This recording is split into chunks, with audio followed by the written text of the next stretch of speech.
Hola a todos. Además, imagino que en pocos lugares juego tan de local como acá.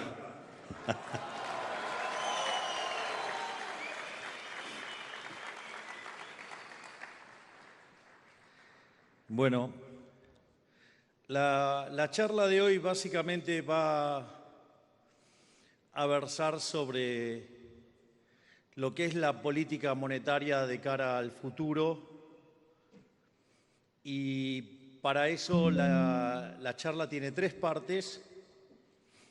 Tiene una parte donde básicamente describo las condiciones iniciales, la situación en la que se encontraba la economía argentina en el momento que llegamos.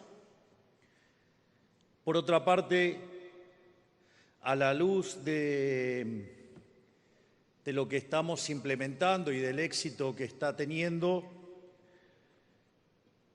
lo que voy a explicar es el diagnóstico que nosotros desarrollamos y, como consecuente de ello, digamos, el paquete de política económica que diseñamos, y muy particularmente la cuestión monetaria. Yo quiero señalar que estamos frente a un evento histórico, una forma no convencional de bajar la inflación, y por eso creo que este es un ambiente que amerita en el cual discutamos lo que estamos haciendo, porque si bien todavía es prematuro, cuando uno tiene conciencia histórica entiende la característica del logro. Nosotros, cuando llegamos, la inflación mayorista, que es la que se adelanta, viajaba al 54% mensual. Es decir, eso es anualizado, da 17.000. Y el último número de mayoristas fue de 2%. Es decir, una inflación del 28%.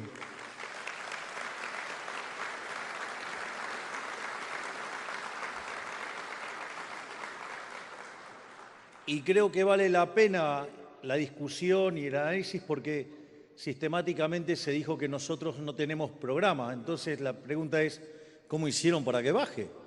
Es decir, la verdad que yo sepa, ni el equipo de Toto ni yo, digamos, hemos estado estudiando con Copperfield cómo hacer magia. Así que me parece que vale la pena discutirlo. Lo que sucede es que después de tantos años de colectivismo, creo que casi como que, digamos, en la población, y le diría, y más que nada en la profesión y los comunicadores, perdieron noción y conciencia de qué es un programa de estabilización, en especial en una perspectiva liberal. O sea, un programa de estabilización tiene un programa fiscal, un programa monetario y una política cambiaria. Ahora, si ustedes después le quieren agregar cosas es porque empiezan a mostrar cuotas de dirigismo, no, digamos, cuotas de política. O sea, es una forma distinta de ver el proceso.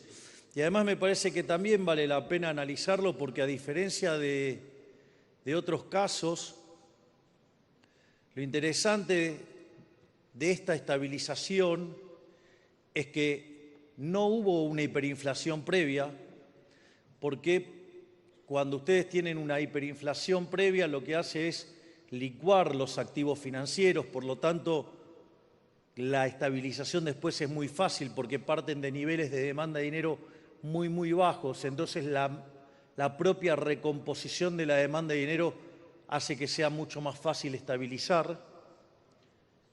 Ahora, claro, pasar por esa experiencia y llegar a ver la cantidad de pobres en el 95% no sería un ejercicio agradable, por decirlo de alguna manera. La otra característica muy importante, y que de hecho durante la campaña tuve que lidiar mucho contra esta acusación, es que nosotros no hicimos un plan Bonex, es decir, no hubo expropiación. De hecho, si bien nadie hablaba de cómo resolver el problema de los pasivos remunerados y nosotros éramos los únicos que hablábamos de los pasivos remunerados. Básicamente, lo que nosotros no dábamos eran fechas. Y de vuelta, porque nosotros somos un gobierno liberal libertario y consecuentemente todo el proceso tenía que ser a mercado y eso depende de las decisiones de los individuos. Ahora, algo que parecía imposible, nosotros lo resolvimos en 6 meses. Es decir, nosotros terminamos con el déficit cuasi fiscal de 10 puntos del PBI y eso parece que nadie lo nota, pero vaya que en términos de inflación esperada y hacia adelante esto es un tema verdaderamente significativo.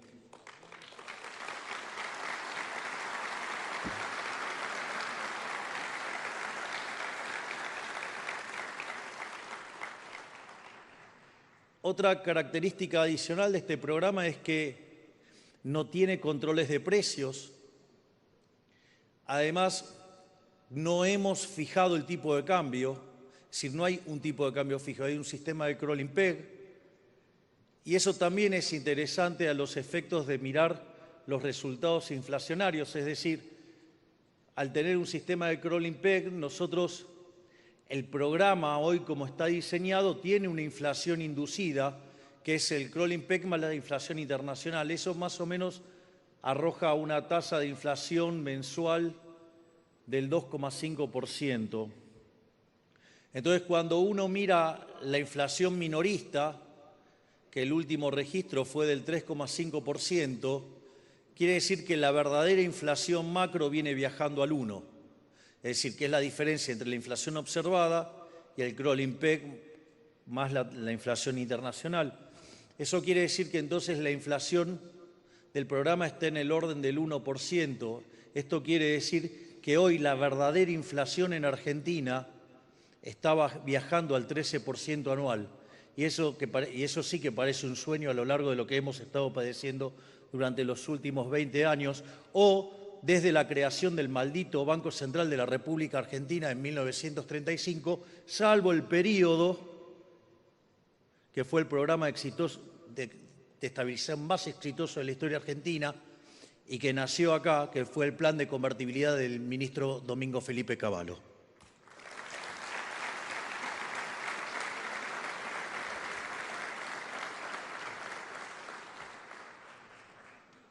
Por otra parte, esto además se hizo recomponiendo precios relativos. Es decir, y con todo esto estamos llevando la inflación en niveles que podrían estar entonces oscilando entre el 10 y el 25%, lo cual, digamos, si no lo quieren considerar un milagro o no le gusta la teoría económica que estamos utilizando, se lo podemos aducir a la fuerza del cielo.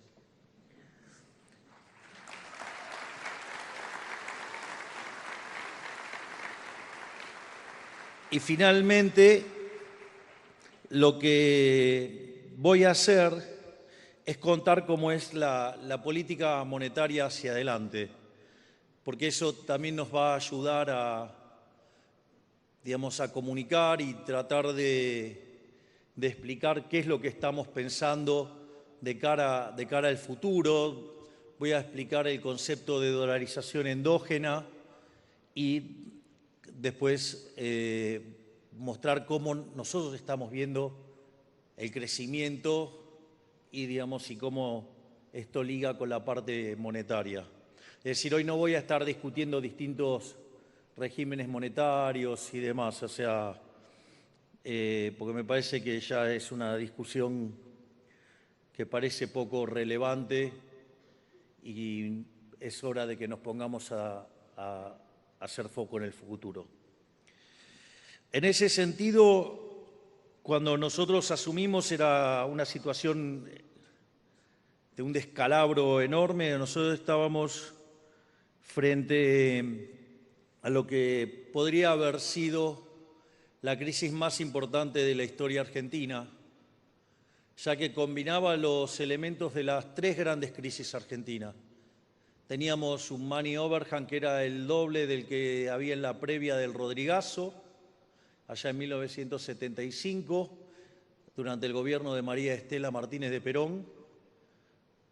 Espantoso gobierno que implicó, digamos, no solo la AAA y andar, digamos, y el decreto de aniquilamiento y algunas aberraciones adicionales, sino que en el medio se extuplicó la tasa de inflación y multiplicó por 5 la cantidad de pobres. Entonces, si nosotros teníamos el doble de desequilibrio monetario, por lo menos hubiéramos multiplicado por 12 la tasa de inflación, es decir, lo hubiéramos llevado a niveles del 2400, y por otra parte no podríamos haber multiplicado por 5 por la cantidad de pobres porque, digamos, no puede pasar el 100%. Es decir, solo eso con una de las partes del desequilibrio. El otro desequilibrio era el desequilibrio en el balance del Banco Central. Teníamos una relación de pasivos remunerados respecto a la base de 4 veces, es decir, nos dejaron una situación donde a un día podíamos quintuplicar la cantidad de dinero, y esa situación era mucho peor que la que teníamos en el Banco Central en el año 1989, antes de que estalle la hiperinflación de Alfonsín, que después terminó con la huida de Alfonsín del poder 6 meses antes. Y además también teníamos indicadores sociales que eran peores que los que había en diciembre del 2001, previa caída de la convertibilidad y el golpe de Estado impulsado por Duhalde y Alfonsín, que paradójicamente Alfonsín, digamos, lo muestran como el padre de la democracia, siendo que fue partidario de un golpe de Estado, pero que evidentemente especificarle la deuda a Clarín hizo mostrarlo como un héroe. En ese sentido, nosotros nos encontramos que durante la primera semana de diciembre la inflación venía viajando al 1% diario, algo que implica una inflación anual del 3.700%. Cuando uno mira la segunda semana y computa los 15 días pertinentes, o sea, la inflación se había acelerado a un ritmo del 7.500 anual. Si toman la del IPC de 25,5%, estaríamos hablando de una inflación anualizada cercana al 1.500%, y si tomamos la del IPC, la del IPM, perdón, la mayorista, anualizada, ese 54 implicaba 17.000%. Ese era el contexto que nos encontrábamos. Entonces, y además de los desequilibrios que les mencioné, también teníamos los desequilibrios flujos. Teníamos déficit gemelos por el equivalente a 17 puntos del PBI.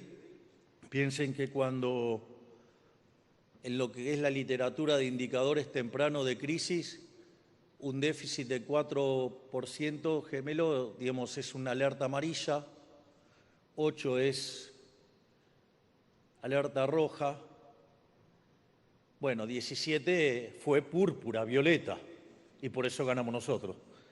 Digamos, ¿qué esperaban?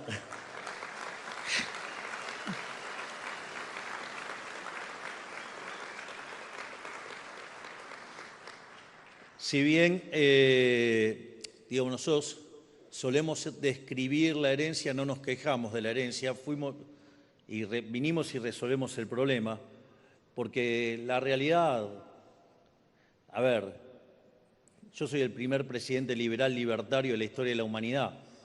Digo, eso no ocurre en condiciones normales de presión y temperatura. Ahora, de esos 17 puntos de déficit, 15 estaban en el Estado Nacional, 5 era el déficit del Tesoro y 10 era del Banco Central. Al mismo tiempo, teníamos una brecha del 200%, es decir, la relación entre el tipo de cambio paralelo y el oficial era 3-1. A mí eso, digamos, me causa gracia porque cuando pega el salto el tipo de cambio y que se acelera la tasa de inflación, algunos economistas me culpan a mí de haber devaluado. Y la realidad es, me parece que si eso lo hace alguien que no está formado en economía, lo puede entender. Es decir, la gente no está obligada a saber de economía. Pero digo, me resulta raro que lo digan economistas profesionales, ¿no? Porque, digo, si tengo una brecha del 200% y tengo reservas internacionales netas negativas en 12.000 millones de dólares, digo, yo no devalué, yo lo único que hice es sincerar, es blanquear las cosas, es mostrar las cosas como son en realidad. Es más, no solo que teníamos ese problema, sino que además teníamos entre la deuda de la CIRA, que la verdad es un verdadero escándalo, y dividendos atrapados, esa deuda en el central eran por 60.000 millones de dólares.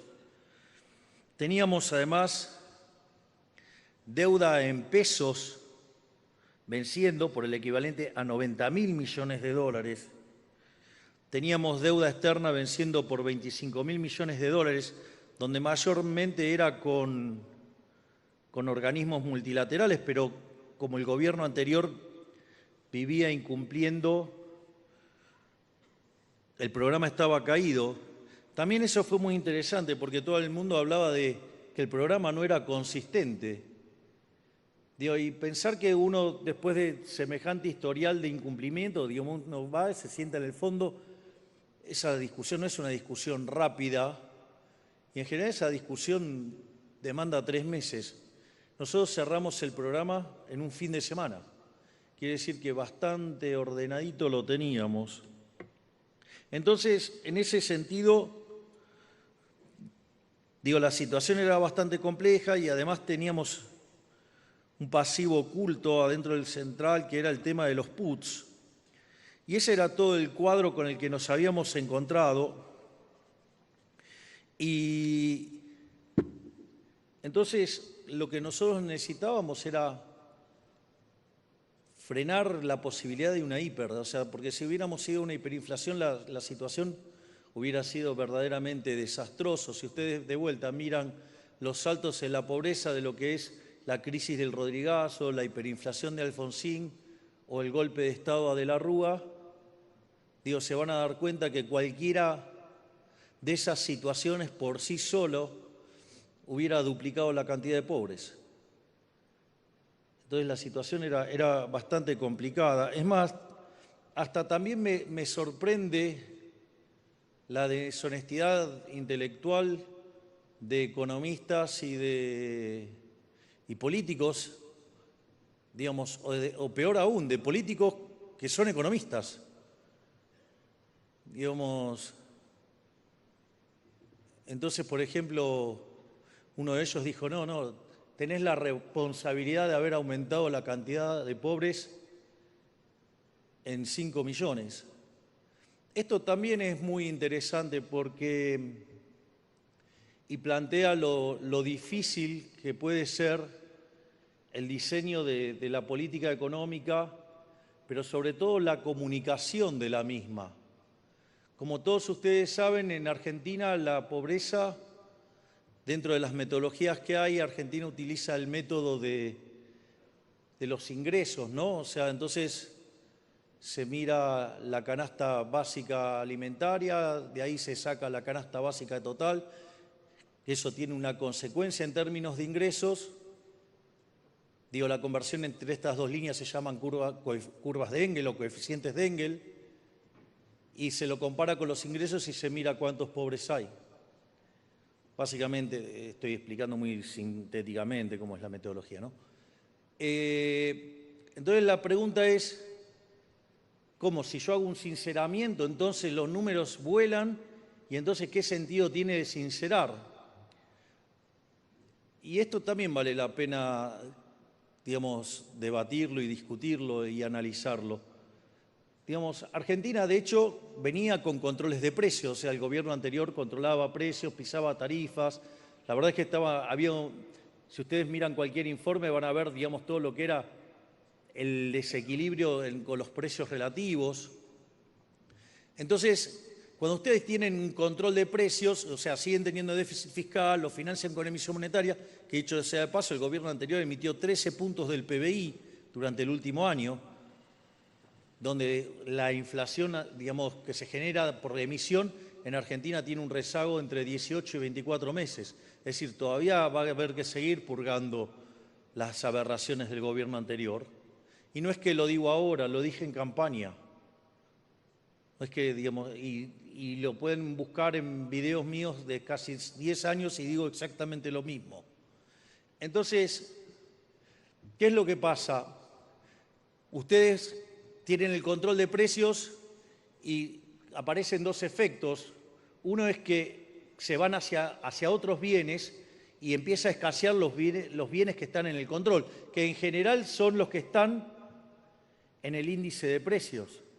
Entonces, cuando ustedes miran el índice de precios no refleja los efectos del control, los efectos de la escasez. A punto tal que ustedes pueden agarrar y llegar a un momento donde, que era lo que pasaba sobre el final del gobierno anterior, es que las góndolas estaban vacías. Entonces, eso me hace recordar mucho a un ejemplo que da Juan Carlos de Pablo en uno de sus brillantes libros sobre política económica, donde dice, entra un señor, un bazar, dice, quiero ese jarrón, ¿cuánto cuesta? 5 millones. ¿Cómo 5 millones? Si enfrente está 1 millón. Bueno, vaya y compre enfrente. No, bueno, enfrente no hay. Bueno, acá cuando cueste cuando no haya más también va a costar 1 millón. El precio es al que hay. Entonces, quiere decir que ahí ese problema de desabastecimiento no está contemplado en el índice. Por lo tanto, la medición de lo que cuesta esa canasta es mentiroso.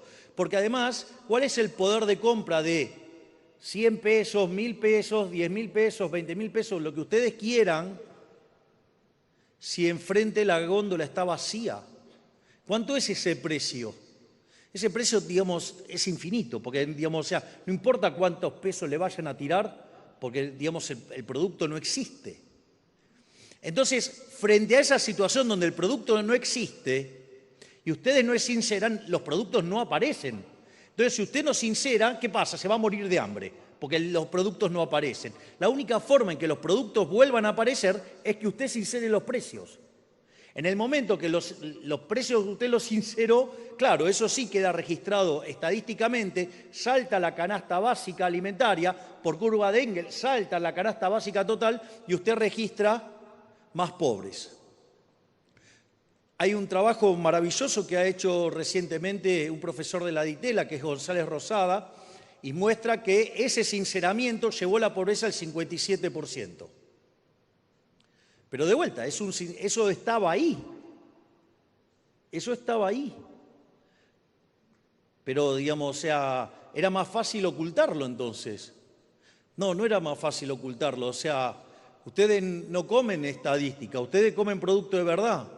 Lo que tenemos que tratar es que las estadísticas digan, digamos, si estén lo más parecida a la verdad. Y la buena noticia es que hoy, después de que durante 5 meses los salarios reales suben sin parar, donde los que más suben son los del sector privado, donde se está recuperando muy fuertemente el privado informal y el que viene, digamos, no recuperando y viene rezagado es el sector público porque hay motosierra.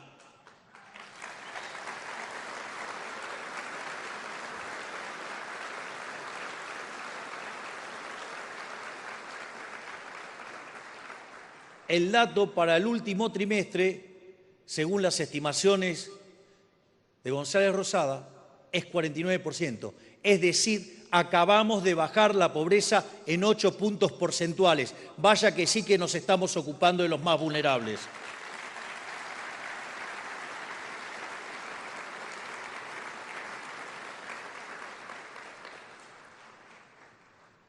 Entonces, el punto es, bueno, ok, estamos bajando la inflación, no hay plan social más poderoso que bajar la inflación, porque está claro que digamos, el impuesto inflacionario es un impuesto súper regresivo, y entonces es, bueno, ok, ¿cómo lo hicieron? ¿No? O sea, me parece que está, digamos, y por eso es importante el diagnóstico. Ahora,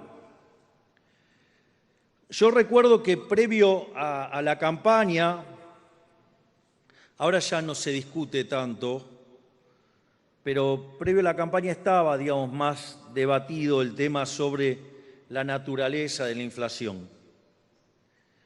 Entonces, hay un conjunto de economistas que creen que es multicausal. Bueno, yo no digamos, desde que maduré y crecí nunca creí esa cosa. Lo creí cuando era muy chico y bueno, pero digamos, uno después se da cuenta que los Reyes Magos son los padres, qué sé yo. Entonces, yo siempre adhería a la hipótesis monetaria de la inflación. Eso es tan importante hasta en la definición que utilice un economista de inflación va a marcar la diferencia. Por ejemplo, en mi caso, la inflación es la pérdida de poder del poder adquisitivo del dinero. Es decir, se genera por un exceso de oferta de dinero, ya sea porque sube la oferta, porque cae la demanda, o porque ocurren las dos cosas a la vez y todos los precios expresados en unidades monetarias suben. Es decir, que si yo tengo esa definición, yo me tengo que ir y cagar a trompadas con Reconquista 266. O sea, tengo que ir y agarrármela con el Banco Central. Ahora, la otra definición de inflación, que es la que le gusta a los políticos, es la suba generalizada de los precios. Entonces ahí ustedes se la agarran con los sindicalistas, digo que no son ninguno santo, obviamente, con los empresarios, con los trabajadores, o sea, con cualquiera menos con los políticos. Obvio que a los políticos les encanta eso. Entonces, bueno, parece que ese debate está bastante encaminado, o sea, no estoy escuchando mucho a los heterodoxos y esas tonterías de la inflación multicausal. Pero, entonces, ahora, la forma en la cual llegamos a esto no es lo mismo, depende de qué escuela estén parados. Digamos, no es lo mismo la hipótesis monetarista, ¿sí? Digamos, a la Friedman, no es lo mismo la hipótesis a la Robert Lucas Jr. y tampoco es lo mismo la hipótesis en el formato austríaco. Entonces, ahí, digamos, digo, es conocido, digo que yo adhiero a la hipótesis de la escuela austríaca. Entonces, algo que parece bastante obvio no es tan obvio. Es decir, por ejemplo, en la hipótesis monetarista el dinero no es neutral de corto, pero sí lo es de largo. En la hipótesis de rational expectation, digamos, lo es aún de corto plazo, salvo que haya sorpresa, pero los efectos de la sorpresa en el tiempo, si ustedes abusan de ese mecanismo, desaparece. Bueno, digamos, en la hipótesis de los austríacos, el dinero nunca es neutral. Digamos, es más, es un elemento pernicioso que hace daño y que la verdad es que, ya avanzaré, no les voy a expoliar el final, pero se lo imaginan. Entonces, por eso es tan importante volver a la base. Parece algo que es rudimentario, parece un comentario para principiantes, pero sucede que parece que los economistas nos hemos olvidado de cosas tan básicas que entonces estamos delirados en cualquier cosa y nos olvidamos de qué se trata el problema. El primer punto es ¿por qué existe el dinero? Es decir, ¿por qué existe el dinero? Porque, digamos, o sea, si no sabemos por qué existe el dinero, ¿cómo vamos a entender la hipótesis, digamos, monetaria de la inflación si no entendemos de lo que estamos hablando? Entonces, el dinero existe Básicamente porque si ustedes no tuvieran dinero tendrían una economía de trueque. Ahora en una economía de trueque, digamos, es bastante complejo el funcionamiento de una economía de trueque, porque ustedes tienen dos grandes problemas. El primero es la doble coincidencia. Es decir, ustedes tienen que encontrar que alguien quiera comprar lo que ustedes quieren vender, pero además necesitan la recíproca, lo cual es un problema bastante complejo. Ahora, ustedes pueden encontrar, por ejemplo, yo puedo encontrar el panadero que quiere pan y yo quiero pan. Ahora, hay un problema de indivisibilidad también, porque yo, digamos, puedo querer 1 kilo de pan, no sé, 2, 3 si quiero repartir, pero, digamos, no estoy dispuesto a dar una charla completa por 3 kilos de pan. Y al panadero no le interesa, digamos, escucharme 3 minutos de mi presentación. Entonces, esa indivisibilidad más el problema de la doble coincidencia hace que muchas transacciones se pierdan y eso genera una pérdida de bienestar enorme. Entonces, el dinero, digamos, viene a tratar de resolver este problema. Y así es como que aparecieron otros tipos de dinero. O sea, el hombre no se quedó llorando, no, uy, qué problema, no, ¿qué hago? No consumo. No, le buscó la vuelta. Lo que hizo es buscarle la vuelta. Y esa vuelta era que había algunos bienes que se intercambiaban más que otros. Entonces ustedes iban y compraban ese bien, no porque les interesaba consumir ese bien, sino que iban y compraban ese bien para comprar el otro bien. Es decir, era un bien de intercambio indirecto. Esto es un tema extremadamente importante. Esto es fundamental, porque si no entendemos esto, no entendemos la naturaleza del dinero. El dinero es un bien de intercambio indirecto. Esta es la clave, porque ahora voy a explicar por qué es tan importante entender esto. Ahora, si es un bien de intercambio indirecto, eso también implica entender las distintas monedas que tuvo el ser humano. Por ejemplo, cuando el hombre era nómade, la primera moneda que tuvo era el ganado. ¿Y por qué era el ganado? Y porque andaban con el morfi caminando, caminaban con el morfi al lado. O sea, algo que hoy sería bastante complicado psicológicamente resolver, de que andan con el bicho que después van a matar para comérselo. Digo, de vuelta, son cosas que, digamos, no la naturalicemos, o sea, pero era como funcionaba el mundo. Y, claro, pero después el hombre se hizo sedentario. ¿Y qué era lo que comía más? Comía pan. Y entonces, lo que más comía, si era pan, lo que más usaba entonces era el trigo. Entonces, una de las primeras monedas que aparecieron fue el trigo. Porque justamente, no porque quería comer trigo ni que quería pan, sino que le servía como bien de intercambio indirecto. Y así han aparecido otro tipo de, digamos, ha aparecido la sal, el lino, digamos, ha aparecido, digamos, el tabaco. Es más, fíjense yo soy un señor grande y en algún momento había películas de cárceles y que usaban como dinero en las cárceles, el cigarrillo, ¿sí?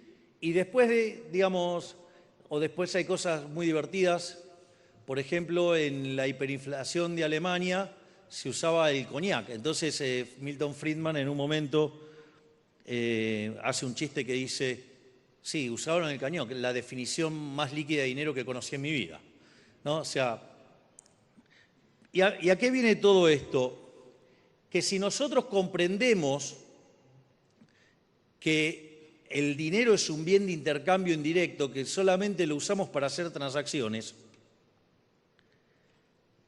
eso implica que entonces la demanda de dinero es una demanda derivada, es una demanda espejo, cuya contrapartida es el conjunto de funciones de exceso de demanda de toda la economía. Es decir, todo lo que es el mercado de bienes.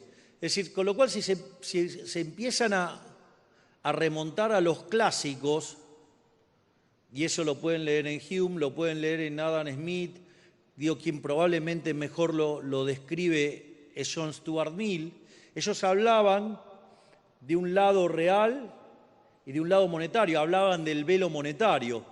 Y decía, bueno, mientras que no hagamos disparate, todo funciona bárbaro, el problema es cuando empezamos a meter la mano, ahí es donde el sistema se descompone. ¿Y por qué esto es importante? Porque si la demanda de dinero, si el bien de intercambio indirecto, es decir, una demanda espejo, una demanda derivada, los fundamentos de la demanda de dinero, el verdadero componente dentro de la demanda de dinero, no es ni la burrada esa de poner el ingreso, ni la burrada esa de poner la tasa de interés. Y eso también es importante que quede claro. Cuando ustedes construyen un sistema de equilibrio general, en la función de exceso de demanda, no aparece el ingreso. Porque el ingreso se deriva de la venta de ocio más la participación que ustedes tienen de los beneficios en las empresas, que dependen de los precios. Por eso solamente hay precios y no aparecen el ingreso en ningún lugar. Y las funciones de exceso de demanda son homogéneas de grado cero en precios y solamente aparecen precios relativos y nada más. Y si ustedes utilizan un numerario, quedarán escalados en ese numerario. En una economía monetaria ese numerario es el dinero. Pero no solo eso, tampoco aparece la tasa de interés. La tasa de interés no existe porque existe el dinero. La tasa de interés existe porque existe el tiempo. Es decir, si no hubiera tiempo no existiría la tasa de interés, no tendría ningún sentido. Es un contrasentido teórico. Entonces ustedes lo que van a encontrar en las funciones de exceso de demanda es vectores de precios. Y van a entrar los precios presentes y los precios futuros. Y la relación entre los precios presentes y los precios futuros lo que va a determinar es la tasa de interés. Y cuando todos estén arbitrados, digamos, la tasa de interés emergente es la misma para cada relación entre periodos. En definitiva, la demanda de dinero es una función que depende del vector de consumo. ¿Sí? El vector de consumo son todos los consumos de todos los productos, no solo hoy, sino de acá a la eternidad. Y si depende del consumo, el consumo va a depender de ¿qué? Ese sendero de consumo, o sea, ese sendero para el vector de consumo. Va a depender de lo que Robert Lucas Jr. decía eran los parámetros profundos. Los parámetros profundos, ¿qué son? Las preferencias, es decir, las funciones de utilidad, incluida la tasa de preferencia intertemporal, porque ahora estamos hablando de una economía que no es de un periodo, sino que es de la cantidad de tiempo que ustedes quieran. No solo eso, sino que además va a depender de la tecnología, es decir, de la función de producción, va a depender de las dotaciones de factores y va a depender del sistema de propiedad. O sea, todos parámetros profundos. O sea, son todos datos, si yo lo pongo en una foto hoy, digo, son todos datos. Por lo tanto, la demanda de dinero en condiciones normales de presión y temperatura tendría que ser ¿qué? Directamente una función granítica. Por eso no eran tan tontos los clásicos cuando ponían la teoría cuantitativa versión Cambridge, si ustedes quieren, como una fracción del ingreso. O sea, no eran tontos. Es decir, después está el problema de la inconsistencia de grado, de que es una función homogénea de grado 1 y que eso no pueden pegar el sistema. Digo, pero es un problema de índole matemática que Mises lo resolvió, entre otros problemas que resolvió Mises. Pero más allá de eso, si ahora la función de demanda de dinero es una función granítica, esa función de demanda real de dinero, quiere decir que eso en equilibrio en el mercado monetario se tiene que igualar a los saldos reales, es decir, la cantidad de dinero dividido el nivel de precios. Por lo tanto, el nivel de precios va a venir determinado ¿por qué? Por la cantidad de dinero. Es decir, ustedes cuando fijan la cantidad de dinero, dada la demanda de dinero, están determinando el nivel de precios. Digo que en el fondo no es ni más ni menos que, puesto de otra manera, el problema del ancla nominal. Es decir, cuando el Banco Central determina la cantidad de dinero, determina la escala nominal de la economía. De ahí que cuando el Banco Central incrementa la cantidad de dinero, suben los precios. Entonces, la naturaleza monetaria de la inflación dice que la inflación es siempre y en todo lugar un fenómeno monetario generado por un exceso de oferta de dinero o una caída de la demanda de dinero que hace que el poder adquisitivo del dinero caiga y por ende todos los precios expresados en unidades monetarias suban. Y ese proceso no es neutral, porque la forma en la cual ustedes derivan utilidad, es decir, si ustedes tienen individuos que son distintos, eso ya básicamente les va a generar que el dinero no es neutral, porque la utilidad marginal de 20.000 pesos para mí no es la misma que ustedes tienen para cada uno. Por lo tanto, eso va a modificar mi patrón de consumo. Por ende, no es neutral. O tengo un único individuo, pero ahora tengo varios bienes. Ok, no me va a derivar la misma utilidad los distintos bienes. Entonces, por ende, si yo tengo una economía, digamos, donde los individuos no son todos iguales y además no hay un único bien, el dinero no es neutral. Si ustedes quieren ir al mundo de Friedman o Robert Lucas Jr., donde es neutral, ustedes tienen que ir ¿a qué? A una situación donde tienen un agente representativo y un único bien. Y ahí derivan el resultado de la neutralidad del dinero. Pero, digamos, en la vida real esos supuestos no se cumplen, por ende el dinero no es neutral. Y le digo más, el dinero lo único que puede hacer es causar daño. Porque si el Banco Central emite, genera daño. Porque si el Banco Central contrae, genera daño. Si no hace nada, ¿para qué le estoy pagando? ¿Para qué lo tengo? Digo, ¿para qué les estoy pagando? Y si creo que, digamos, fatalmente arrogante, que tengo tipos tan brillantes que pueden hacer lo que la gente determinaría, digo, ¿para qué se lo voy a dar si lo puede hacer la gente sola? Digo, ya empezó mi alegato en contra del Banco Central.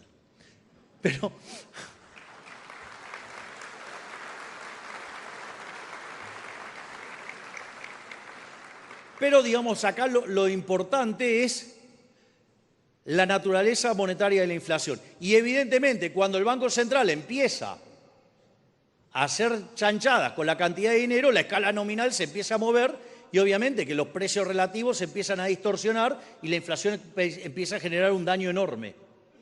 Es decir, uno de los beneficios de tener estable la inflación, que no derrama, que el único número de inflación estable que no derrama es 0. Entonces, básicamente, si yo genero inflación, empiezo a generar distorsiones de precios relativos, empiezo a afectar los senderos de consumo, de ahorro e inversión, afecto la estructura de capital y termino generando ciclos de boom and bust, en general encima ligados a la política económica. Y la política económica suele hacer esas barrabasadas en tiempos electorales. Entonces, ¿usted puede creer que haya un tipo que esté tan loco que quiere ir a déficit cero, que es sacar la política fiscal en un año electoral, y emisión cero, sacar la política monetaria en un año electoral? O sea, yo.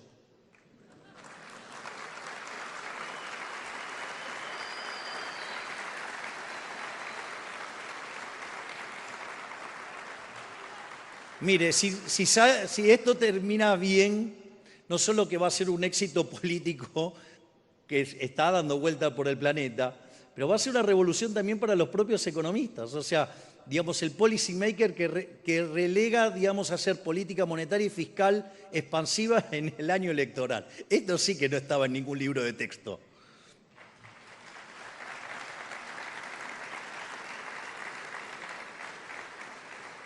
Por lo tanto, habiendo probado, digamos, mi hipótesis de que el dinero, digo, es la emisión de dinero es la causa de inflación, entonces ahora lo que tenemos que ver es por qué emitíamos dinero.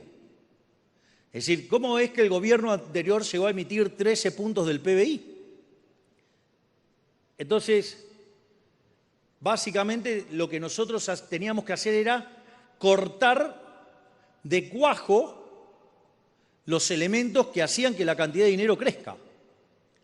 Entonces, digamos, el primero, más obvio y más evidente para todo el mundo era el déficit fiscal. Ahora, quiero decir esto. El déficit fiscal era 1/3 del déficit total que teníamos en el Tesoro, digamos, en Nación, quiero decir. Era 5 el Tesoro y 10 el cuasi fiscal. O sea que el despiola que teníamos en el Banco Central era el doble del que teníamos en el Tesoro. Y de esos 10 nadie hablaba encima. Esta era la cosa más grave de todo esto. Entonces, para eso había que cortar con el déficit fiscal. Nosotros, durante la campaña, y eso no pueden decir que no lo anuncié, nosotros hicimos campaña con una motosierra. Miren, nosotros la campaña simbólicamente tenía 3 cosas. Uno era la motosierra, que era el ajuste fiscal. Otra era un billete de dólar, que básicamente era la competencia de monedas y la eliminación del Banco Central. Digo que le pusieron dolarización y saben lo que es tener que tratar de explicar, no es competencia, es un trámite enorme. Y después, además en nuestros actos aparecía recurrentemente banderas de Israel, o sea, con lo cual, digamos, o sea, fíjense que en lo fiscal estamos cumpliendo, en la política internacional está recontra cumpliendo, digamos, y les voy a mostrar cómo es que estamos cumpliendo en lo monetario también. Es decir, con lo cual, digamos, nadie fue engañado en la campaña electoral. Es la primera vez en la historia de la humanidad que un candidato hace campaña diciendo que va a cortar el gasto público. Y de hecho lo hicimos. Cuando nosotros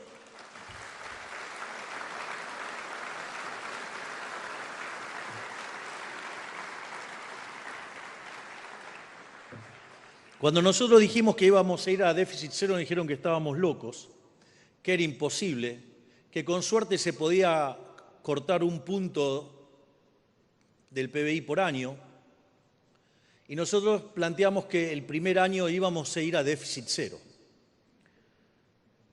Y lo más increíble es que lo logramos en el primer mes de gestión.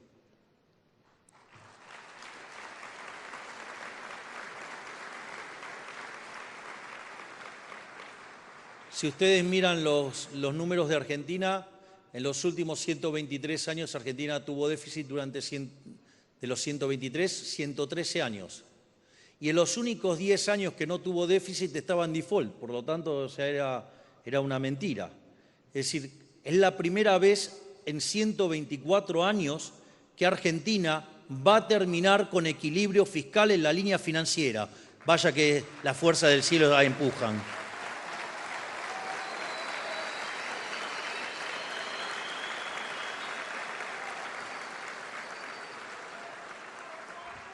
Eso fue un elemento muy importante porque cortó de cuajo la emisión de dinero por lo que se llama la vía del fiscal. Es decir, se cortó una de las fuentes de emisión monetaria y fue, digamos, después se empezó a discutir si la calidad del ajuste. Miren, ustedes, Argentina, el ajuste fiscal en términos reales es del 36,6%. Eso no pasó nunca en la historia de la humanidad, salvo en casos de que haya habido guerra. Y aún así, digamos, está entre los ajustes más grandes de la historia. Pero eso no fue solamente el ajuste que se hizo. También se fue por el ajuste en el Banco Central. Y ahí también esto es importante porque nadie decía cómo lo iba a arreglar. Hay otros que irresponsablemente decían que se arreglaba solo, que era lo mismo que no decían nada, pero que cuando le preguntaban, como no sabían qué hacer, decían que se iba a arreglar solo. Había otros que decían que lo que había que hacer era subir la tasa de interés, con lo cual lo único que hacía era agrandar el problema. Pero nosotros sabíamos que no había que tocar la tasa de interés porque nuestra concepción sobre la naturaleza monetaria y la inflación, explicada por la cantidad de dinero, definitivamente tocar los precios está mal. Digo, para que se den una idea, digamos, la locura que es hacer política monetaria tocando la tasa de interés. A ver cómo lo podemos hacer.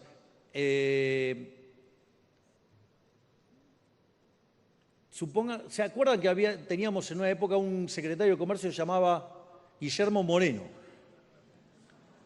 Es decir, la pregunta es,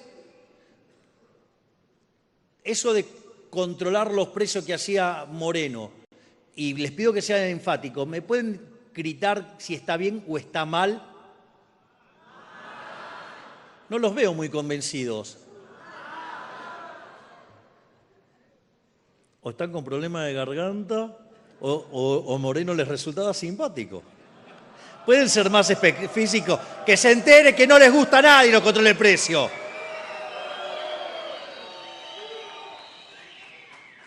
Bueno, querer controlar la tasa de interés es querer controlar los precios presentes y futuros. Es decir, es como una suerte de Moreno Reloaded, es la versión increíble Hulk de Moreno.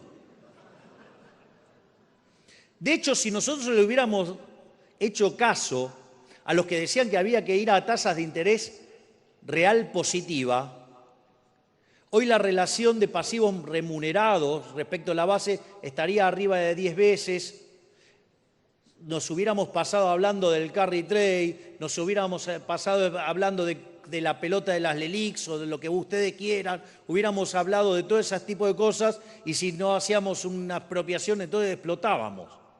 Esa sería la discusión hoy en Argentina si nosotros le hubiéramos hecho caso a los que decían que había que ir a tasas de interés reales positivas. Como nosotros creemos que la tasa de interés es un mecanismo de coordinación intertemporal y la inflación un problema monetario, ni se nos ocurrió hacer esa gansada.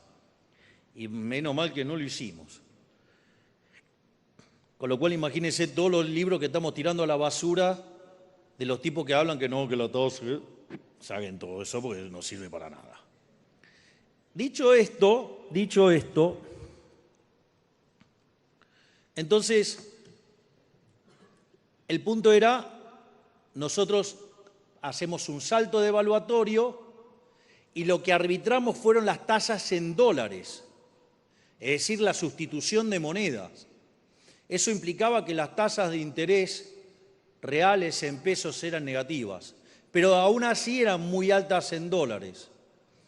Entonces, ¿cómo iban a bajar las tasas en dólares y cómo se iba a limpiar el balance del Banco Central? Bueno, una parte del balance del Banco Central se licuó. Es decir, parte del ajuste lo pagaron los bancos. Es decir, tuvieron que dejar de trabajar de bicicleteros y tuvieron que empezar a trabajar de bancos.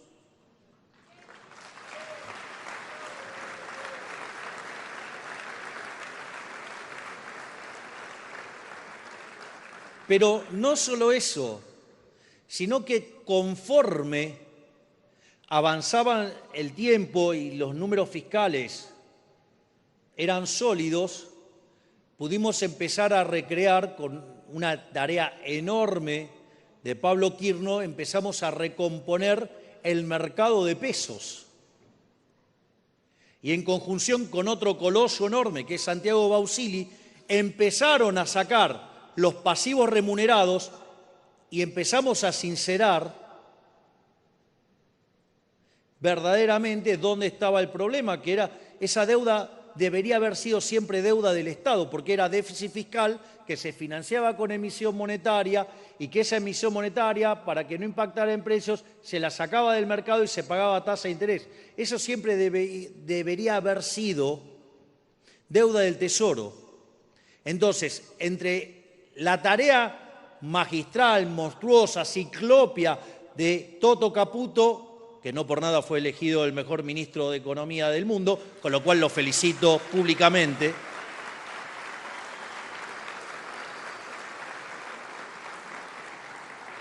Sumado al enorme trabajo de Pablo Quirno, recomponiendo el mercado de deuda en pesos, y la tarea fabulosa de Santiago Bausili en el Banco Central, empezamos a desarmar el problema de los pasivos remunerados que estaban a un día y que hubiéramos quintuplicado la la cantidad de dinero en un día si en lugar de ser liberales libertarios hubiéramos actuado como liberales libertarados.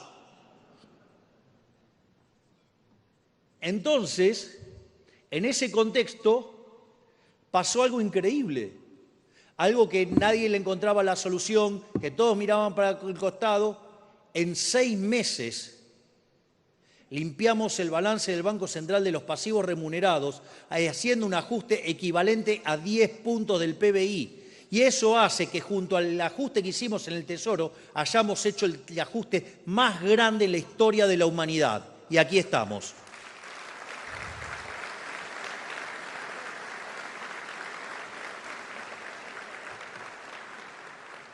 Por lo tanto, terminamos con el problema de los pasivos remunerados, después resolvimos la cuestión de los puts y ya lo único que quedaba era la emisión por sector externo. Y obviamente que miren, les voy a contar una anécdota que es fabulosa. Boca juega una final intercontinental, si no me equivoco fue contra el Milan. Boca define por penales. Esto es de mi época, que era de Boca. Aviso que dejé de ser de Boca cuando cierto personaje volvió y cuando apareció un 5 que tenía menos marca que la salada. Eso hizo que yo dejara de ser de Boca.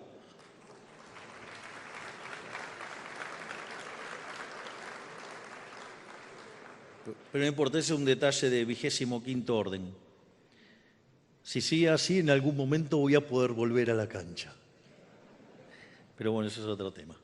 Dicho esto,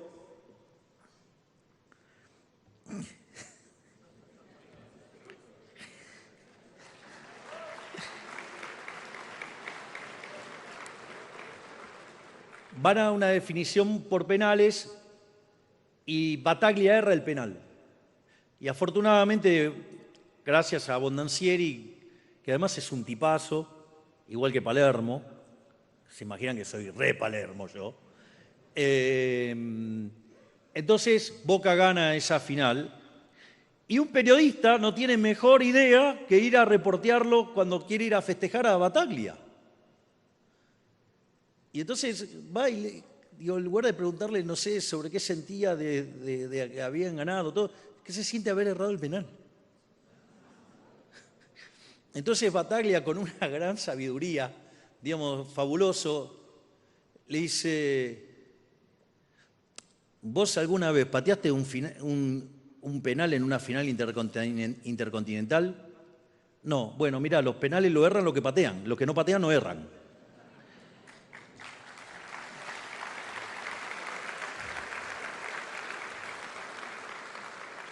Es decir, a veces algunos dicen que cometemos errores. Y sí, claro que cometemos errores. El que hace, comete errores. Y en especial, digamos, gente que hace mucho.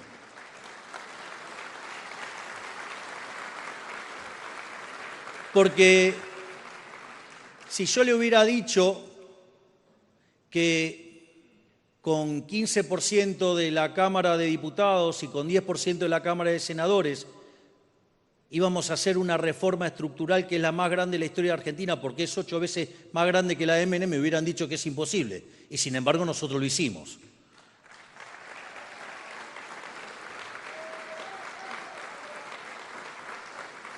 O cuando decían que, por ejemplo, era imposible terminar con los piquetes. Y gracias a la gestión de esa enorme ministra que es la doctora Bullrich, hoy en Argentina no existen piquetes.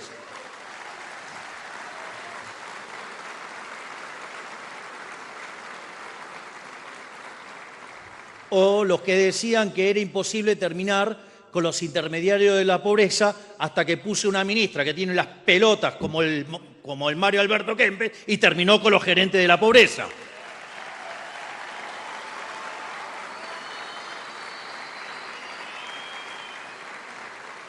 Así que imagínense todas las cosas que hacemos todos los días, miren todas las cosas que desregula todos los días, digamos, el ministro Sturzenegger. O sea, con lo cual algo que era imposible, nosotros lo hacemos posible todos los días. Obviamente, si ustedes todo el tiempo están haciendo cosas y algunas la van a tirar a la tribuna. Sí, la vida.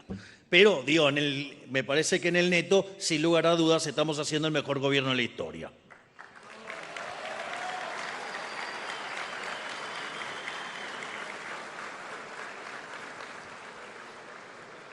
Y en este sentido, cuando nosotros avanzamos al programa, a la parte monetaria del exceso de oferta cero, básicamente lo que estábamos diciendo era, solamente vamos a emitir para comprar dólares, creyendo que la demanda de dinero, cuando crece con tipo de cambio fijo, trae como aparejado venta de dólares y el aumento de las reservas. Y el problema es que, claro, esto no estaba en los libros de texto, porque yo un día me estaba autoflagelando y un amigo me dijo, che, ¿pero eso estaba en los libros de texto? No. Y entonces, ¿qué querés? Bueno, está bien, pero no debería haberme... Bueno, no importa, digamos, o sea, le erramos ahí y no nos dimos cuenta que cuando ustedes tienen un modelo de economía abierta, sin control de capitales, lo que es la venta de los dólares al Banco Central es demanda de dinero, pero eso es cierto cuando no hay control de capitales. Es decir, ahora cuando yo tengo controles de capitales y estoy obligando a liquidar las divisas, esa venta de dólares, esa compra de pesos, no es demanda de dinero. Una parte puede que sea demanda de dinero, pero la otra parte no es demanda de dinero, y eso era lo que estaba yendo al tipo de cambio, y eso era lo que estaba haciendo que hubiera presión en los precios o que la inflación no bajara todo lo rápido que nosotros queríamos. Entonces, cuando nos estamos enfrentando a una corrida y el dólar estaba en 1.500 y que, digamos, todos estaban augurando que saltaba a 2.000 y que a la otra semana a 2.500 y sucesivamente, nosotros decidimos cambiar nuevamente el programa monetario y fuimos a lo que es emisión cero. Bueno, hoy está debajo de 1.200. Pasó algo que nunca había pasado en Argentina y es que bajó el dólar.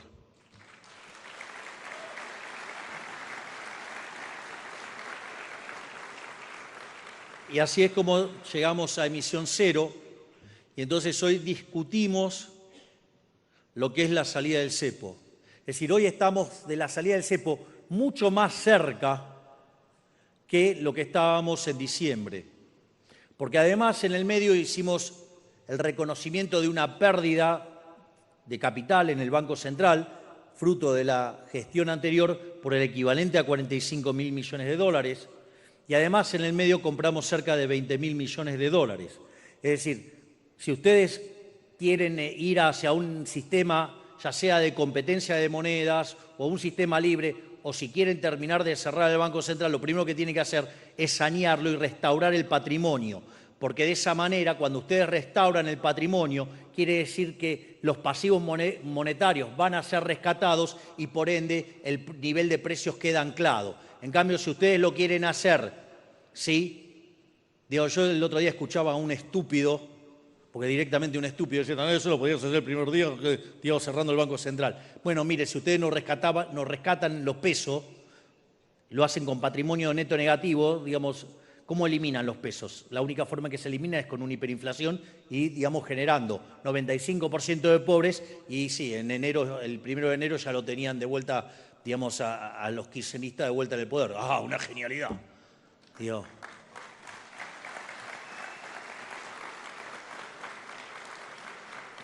entonces, ya sea para estabilizar, como para dolarizar o como para eliminar el Banco Central, lo primero que hubo que hacer es sanear el Banco Central y eso nosotros lo hemos hecho como nunca en la historia antes, porque no solo, de vuelta, que limpiamos la pérdida de capital de 45.000 millones de dólares y al mismo tiempo compramos 20.000 millones de dólares. Vaya que le mejoramos la hoja de balance al Banco Central, por eso bajan los precios.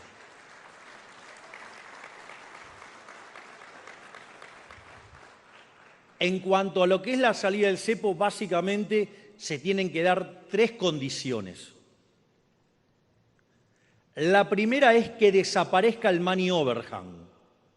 El money overhang se toma lugar cuando yo tengo controles de precios o cuando tengo controles de capitales. Básicamente, nosotros generábamos déficit fiscal, emitíamos dinero, ese dinero iba al mercado de divisas, presionaba sobre el tipo de cambio, digamos, mientras que el poder adquisitivo del peso caía.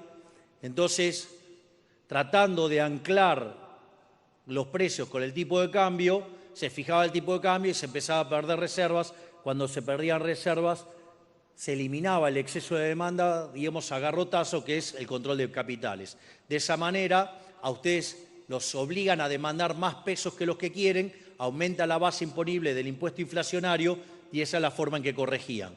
Pero ahí ustedes lo que tienen es un montón de pesos sobrando, porque son pesos que querían comprar dólares y no podían y quedaron atrapados.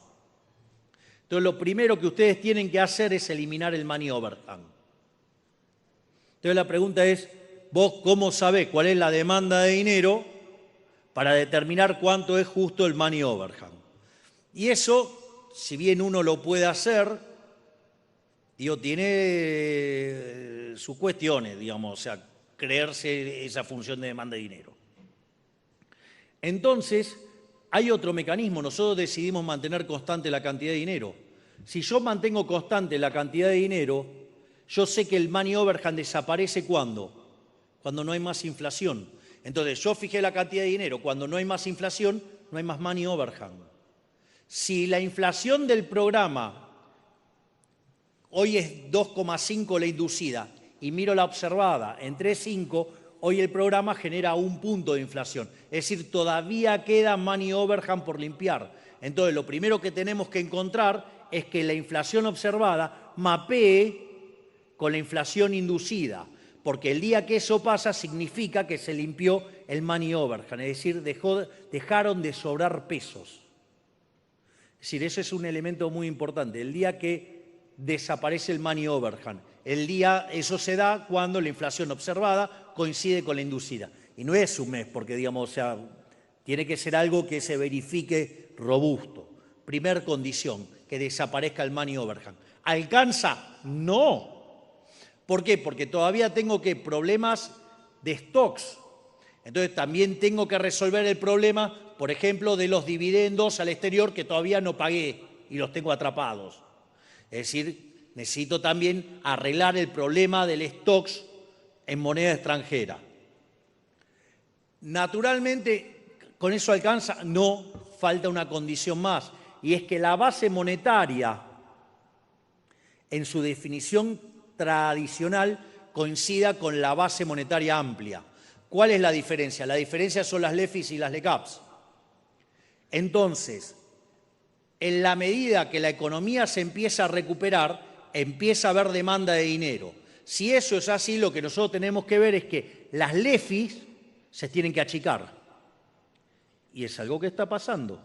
¿Por qué? Porque ustedes son una empresa, tienen la plata en el money market, empieza a haber recuperación de la actividad económica, y vaya que la hay, ya sea porque están subiendo los salarios reales, que hace 5 meses que suben, porque están mejorando en términos reales las jubilaciones, porque se agotó el ciclo de stocks y los tiene que recomponer, entonces se empieza a mover la actividad económica. De hecho, la recesión terminó entre abril y mayo y estamos en recuperación. Digo, ¿ustedes se imaginaban que saben que hoy el EMAE desestacionalizado de agosto está en el mismo nivel que diciembre? Es decir, metimos el ajuste más grande de la historia de la humanidad y ya recuperamos el nivel de actividad económica con el que llegamos. Vaya si eso no se parece a un milagro.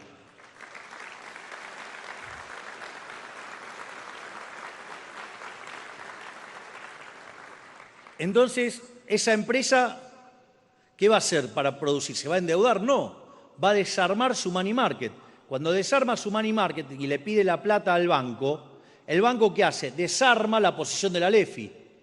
Entonces el Tesoro paga las LEFI, paga las LECAPs, y eso lo que hace es que la base monetaria en la definición tradicional se empiece a aparecer y empiece a atender a la base monetaria amplia, todo impulsado por la demanda de dinero, no por el lado de la oferta, de modo tal que eso no genere presión en el índice de precios, porque es demanda, digamos, ocurre desde la demanda de dinero. cuando la brecha entre la base monetaria, digamos, tradicional y la amplia coinciden, al mismo tiempo que se limpia el problema de los stocks de deuda en moneda extranjera y la inflación del programa sea cero, es decir, igual a la inducida, en ese momento no hay problemas de stocks, no hay problemas de flujos y no hay sobrante de pesos. Por lo tanto, ese es el día en el que vamos a abrir el cepo. Y ese día lo vamos a abrir sin que haya ningún tipo de sobresalto, porque no hay con qué ir contra el peso. Es decir, está pensada también la solución para salir del cepo, pero depende de las decisiones de los individuos. Conforme estos elementos converjan más rápido, más cerca está la salida del cepo. Obviamente que si me ponen una torta de plata y arreglo el problema de los stocks, abro y salimos del cepo, no tengan ninguna duda.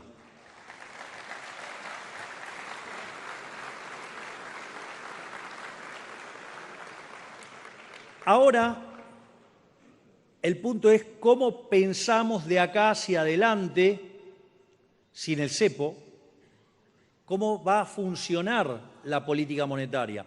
Miren, acá el tema es que hemos decidido emisión cero. Entonces, ¿qué es lo que pasa si yo tengo emisión cero y la economía empieza a recuperar? Y obviamente, como consecuencia de ello, la demanda de dinero sube. Entonces, si la demanda de dinero sube y la cantidad de dinero está dada, ¿qué es lo que me va a pasar? Digo, me van a pasar varias cosas, pero lo más evidente es que voy a tener una deflación. Es más, otra cosa que me va a pasar es que yo voy a traer los dólares para monetizar y cuando traigo los dólares, ¿qué es lo que me pasa?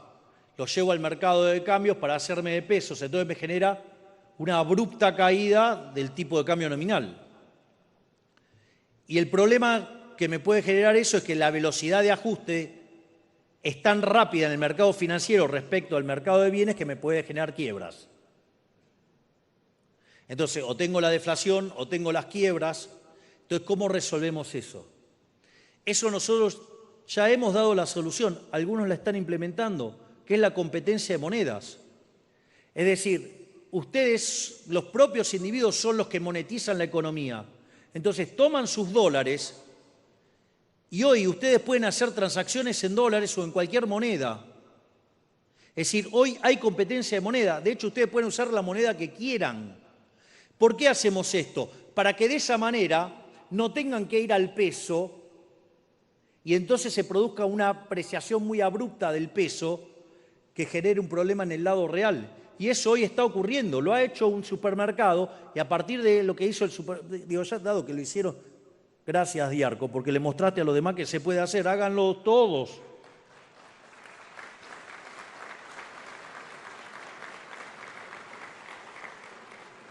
Entonces ustedes empiezan ahora a circular los dólares en la economía para hacer las transacciones. Entonces, si ustedes antes tenían un modelo de tipo de cambio fijo, ¿qué es lo que pasa? No, bueno, ustedes necesitaban vender los dólares, el Banco Central los compraba y, digamos, y se estiraba, digamos, la cantidad de dinero. Que fíjense que lo que estira la cantidad de dinero es la demanda de dinero. Pero si yo no aumento la oferta, entonces, ¿cómo resuelvo eso? O con deflación o que gente, digamos, haga un sistema de competencia de moneda, ingrese los dólares y los use como se le da la gana. Si ustedes se ponen a pensar que las reformas estructurales que hicimos es un salto en libertad económica de 90 puestos y que hoy tenemos instituciones desde lo formal que se parecen a las de Alemania, Francia, Italia. Argentina tiene para crecer muchísimo en los próximos años. Hay un trabajo de Juan Pablo Nicolini que dice, con alcanzar el equilibrio fiscal, en 10 años duplicamos el PBI per cápita, es decir, vamos a crecer al 7% anual. No solo eso, sino que además, si ustedes se fijan, el hecho de haber hecho un ajuste fiscal de 15 puntos del PBI, eso le implicó devolverle al sector privado 15 puntos de ahorro. y eso va a financiar la inversión, eso va a hacer que la economía crezca. Además tienen las ventajas del RIGI, digamos, tienen la caída del riesgo país. ¿O a alguien se le hubiera imaginado que recibiendo el país con 3.000 de riesgo país, hoy hayamos roto la barrera de los 900 puntos y que cuando liberemos el cepo vamos a empezar el camino para que tarde o temprano lleguemos a ser investment grade? Lo que era imposible lo estamos haciendo posible.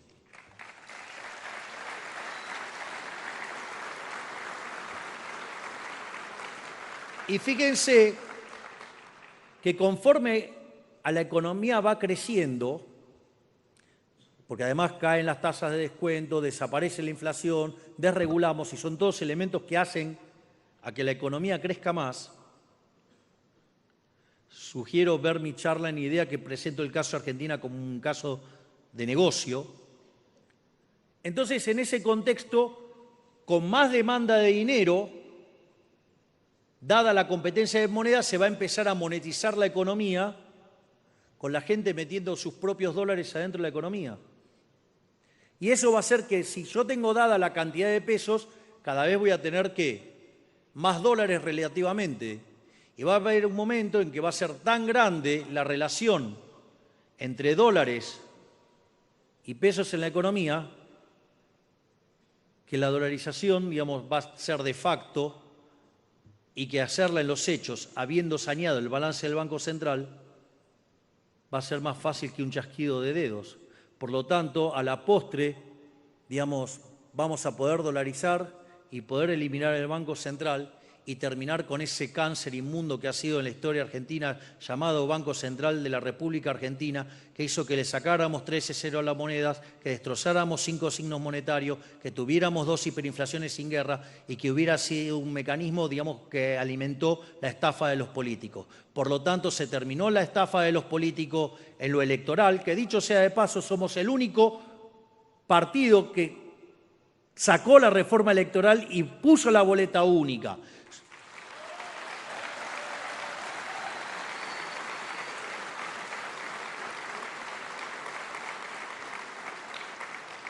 Somos el único gobierno que asegura el equilibrio fiscal porque hoy, digamos, vamos al presupuesto con una ley de déficit cero y si quieren gastar algo más, gasten, pero lo van a tener que recortar de otro lado y van a tener que poner la trucha y decirle a la gente de dónde la sacan.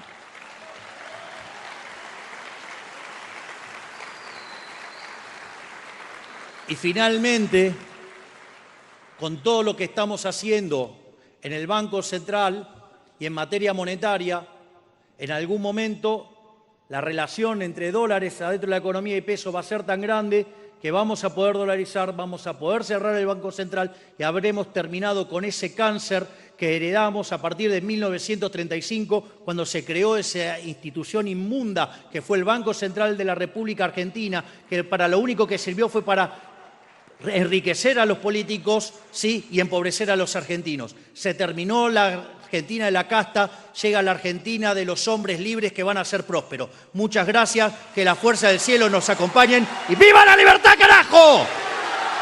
¡Viva la libertad, carajo! ¡Viva la libertad, carajo!